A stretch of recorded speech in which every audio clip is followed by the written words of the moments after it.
আৰু আজি মহাষষ্ঠী আজি দেৱীৰ বোধন আমন্ত্ৰণ আৰু অধিবাস আমি পুৱাৰে পৰা ৰাজ্যৰ বিভিন্ন প্ৰান্তৰ পৰা আপোনালোকক পৰিৱেশ দেখুৱাই আছো আৰু এইবাৰ আমি যাবলৈ বিচাৰিছো বিশ্বনাথলৈ বিশ্বনাথৰ পূজাৰ পৰিৱেশ আমাক দেখুৱাব বিশ্বনাথৰ সিনিয়ৰ ব্যুৰো চিফ হেমন্ত শইকীয়াই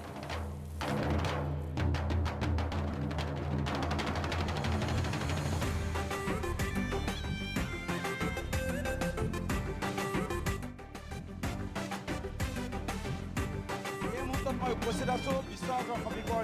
জিঞ্জিয়া এই জিঞ্জিয়াৰ হৰি মন্দিৰ পূজা সমিতিৰ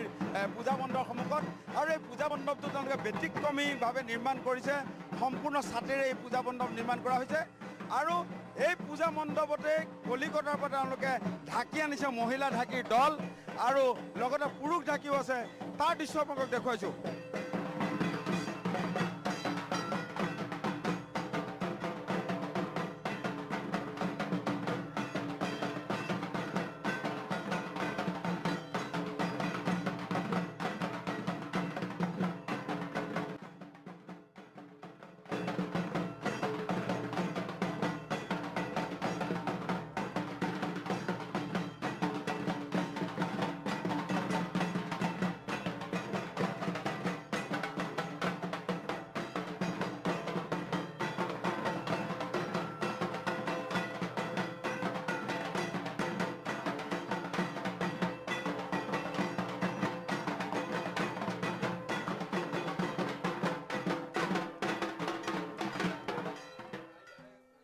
আৰু এয়া হৈছে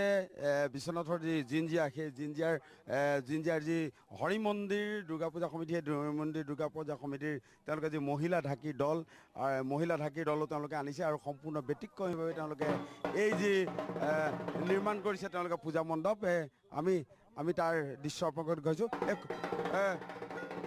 ক'ৰ পৰা আনিছে আপোনালোকে মহিলা ঢাকি দল ঢাকি আমি ৱেষ্ট বেংগলৰ পৰা আনিছোঁ কলকাতাৰ পৰা তেওঁলোকে 7জন আহিছে 4জন মহিলা ঢাকি আৰু 3জন পুৰুষ ঢাকি সম্পূৰ্ণ আকৰ্ষণীয় হ'ব বুলি ভাবিছে সম্পূৰ্ণ আকৰ্ষণীয় হ'ব আমি ইয়াত এবাৰ মানে ঢাকি লাইটিং চব আমি বাহিৰৰ পৰা আনিছোঁ যে পূজাখন আমাৰ আগত যেনেকৈ হৈ আছিলে তাতছে আৰু ধুনীয়া কৰিবৰ কাৰণে আমি বাহিৰৰ পৰা ঢাকি আনিছোঁ ইয়াত হয় কেমেৰা পাৰ্চন শান্তনে দেখুৱাইছে এয়া মহিলা ঢাকিৰ দল আৰু জিঞ্জিয়াৰ যি হৰি মন্দিৰ দুৰ্গা পূজা সমিতি এই দুৰ্গা পূজা সমিতিলৈ আপোনালোকে আহিলে এইদৰে মহিলা ঢাকিৰ আপোনালোকে ঢাক বাদন দেখিবলৈ পাব